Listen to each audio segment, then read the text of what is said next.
আসসালামু আলাইকুম।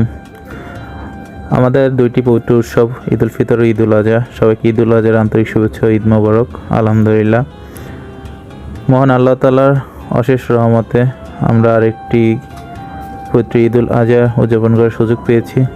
ঈদে বাড়িতে এসেছি যান্ত্রিক শহর ছেড়ে। গতকাল সকালে ফজর নামাজ পড়ে জানতে পারি ঈদের নামাজ সকাল 6:35 ঈদের উদ্দেশ্যে রওনা দিলাম। পথের মাঝে আমার ছোটো ভাইয়ের সাথে দেখা, অনেকদিন পর বাড়িতে আসছি। ওর সাথে একটু কুশল বিনিময় করতে করতে ঈদগাতে যাচ্ছি।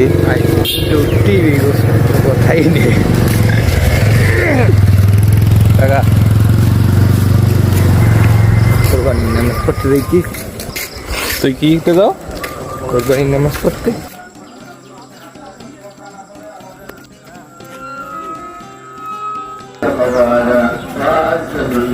وهزم الأحزاب وحده والصلاة والسلام على من لا نبي بعده ومحمد بن عبد الله وسيدنا ومولانا محمد عبد الله ورسوله وداعيا إلى الله بإذنه وسراجا للمرسلين والحمد لله رب العالمين।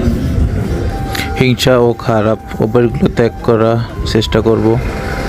কুরবানির প্রকৃত শিক্ষা হলো আল্লাহর সন্তুষ্টির জন্য নিজের প্রিয় জিনিস ত্যাগ করতে প্রস্তুত থাকা।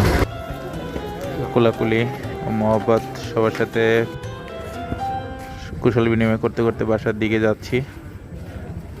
এরপরে কুরবানি প্রস্তুতি নিতে হবে। আমি দোয়া করি আল্লাহ তাআলা আমাদের কুরবানি কবুল করুন, আমাদের পরিবারের সুখ শান্তি ও সমৃদ্ধি ভরিয়ে দিন এবং সারা বিশ্বের মুসলিম উম্মাহকে রহম ও বরকত দান করুন। সবাইকে আবারও ঈদ উল আজহার শুভেচ্ছা।